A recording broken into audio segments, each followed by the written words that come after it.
Hey, good morning everyone and welcome to ShortSalePowerHour.com. My name's Fred Weaver. I'll be joined in a minute by my partner Kevin Kauffman.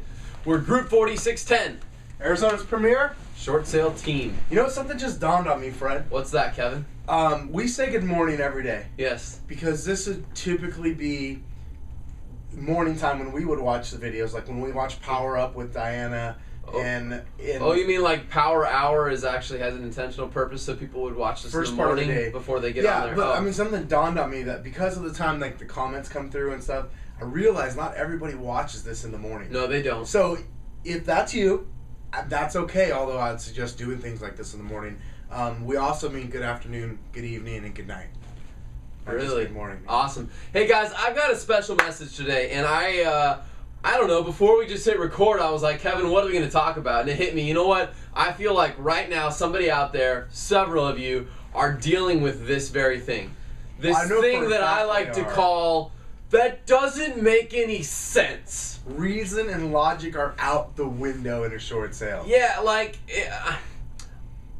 a lot of times people will say to us, and a lot of times I myself find my internal dialogue going something like, I can't believe the bank would do something like that. That is ridiculous. Why would they do that? Or why would Fannie Mae just start foreclosing on properties recently? I found myself asking that question this morning, actually, yeah, Fred. Why would a Bank of America, you know, where they're the investor and the servicer on a first, and they're the servicer on the second, why would they not work with the second lien holder to find an agreeable second lien holder payout? That's a great topic. Because they own the first and they know they're saving so much money. Why do they have to go and like want my commissions there? Like, reason and logic are not found in this realm of short sales. That's what I like to say, you know, when we're talking to new prospects, potential clients. Okay. And they go, well, you know, what about this? And what if I just did this with the bank? Or what if I said that? And my response is always this. Now, it's a script, I guess, but I believe it, so it's just what I say is,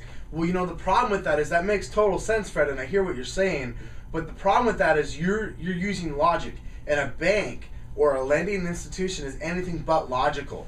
Can we agree on that? Well, you and I could. I don't know if everyone could, but yes, no, you and I could. I actually believe that everybody could. Okay. If they could stretch their box big enough to realize it. Logic is it's not logical that when I go to like the bank and I have like a wire go into my account, like when I earn a real estate commission, Kevin, I actually don't like checks, so I have the title company just wire the money directly to my bank. It's not logical or reasonable that the bank would actually want to charge me a fee for putting money in their account. Right, especially when they did it electronically and you didn't take up the time of the teller. Yeah, I mean that's just not logical. That's completely non-logical. No, it doesn't make sense to me. It's the opposite of logic. Yeah, because I'm smart enough to know that more money they have in their bank, the more they can actually lend out, and they make the majority of their money lending money out, not charging me fees. Yeah, so, well, here's the other side of it.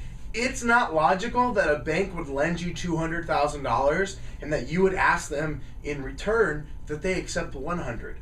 True. Right? I mean, short sales in and of themselves are not logical. And this isn't good point. This is not a conversation us just picking on banks today because, you know what? It's not a logical or rational decision for them. Now, they get caught up a lot of times in the emotions and the situation and all that around it, but it's really not about that. So, Fred, in all this illogical-ness, I just made that up, and I don't even Illogical-ness. Can you spell that? I can use it in a sentence. Okay.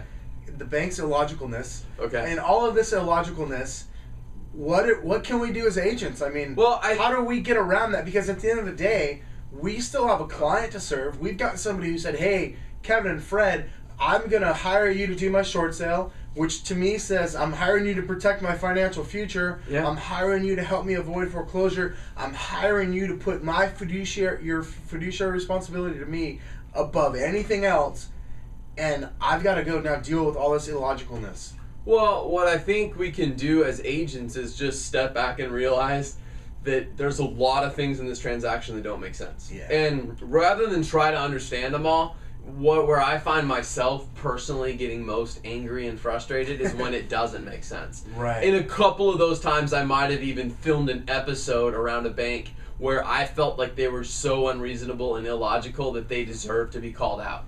because of their illogicalness. Yeah. Well, so what we can do as agents, honestly, is just step back and, as Coach would sometimes say, just suspend the need to always know. Yeah. And that's really tough because I'm a guy that wants to know the why behind everything. Sure. So I don't have a hard time practicing what I'm telling you works. But when I do practice it, I recognize that it works. And you know what? True solutions come from a place of not always trying to understand and try to find logic. So I'm actually telling you there are solutions and transactions that aren't logical. Yeah. There just are. Clearly. I mean, I've had a transaction, wow, that's going way back. I don't remember all the details, but with GMAC a long time ago with my buddy Juan. I remember that. Remember that one where it was like, the investor, actually, the lender, on the first lender, yeah, actually ended up with less money than you tried to give them. Correct, because I tried to like reduce the closing costs or something. And well, you tried to reduce the payout to the second lender. Oh yeah. Which didn't work, so you reduced the closing. You increased the closing costs to the buyer. Let them pay the second lender. So let the buyer pay the second lender. And they ended up with less money, the first lender, than what you tried to give them. But the first lender liked it that way. They couldn't handle giving more money to the second. It fit in his box. They couldn't handle just giving more to the second, but they were okay with having higher buyer concessions, and they didn't care if the buyer contributed a portion of that back to the second lien holder. Illogical. They took less money just so that it could look good and they could actually swallow the way it looked. I'm out. I'm already getting fired up. All right, guys. I mean, here's the moral of the story. It's an illogical world. Short sales are an illogical business. The banks are completely illogical. We've known that. It's not new. It's not new information, guys. It is the way it is. And if you're going to take on a seller as a client and help them avoid foreclosure, you have to be good enough in your process and your understanding of this and your ability to suspend your need to always understand everything to get the job done on their behalf. So just remember that, guys. Next time you face something illogical, which should be in about 30 seconds from now, and then about 30 seconds after that, you're going to still have to be the one that overcomes that because somebody at the other end of that transaction has trusted you to do that, guys. That's just the way it is. So get comfortable with that. We're going to wrap it up, guys. Short Sale Power Hour on 3. 1, 2, 3. Short Sale Power Hour! Short Sale Power Hour! Crush it, Mr. Illogical. Crush the logic.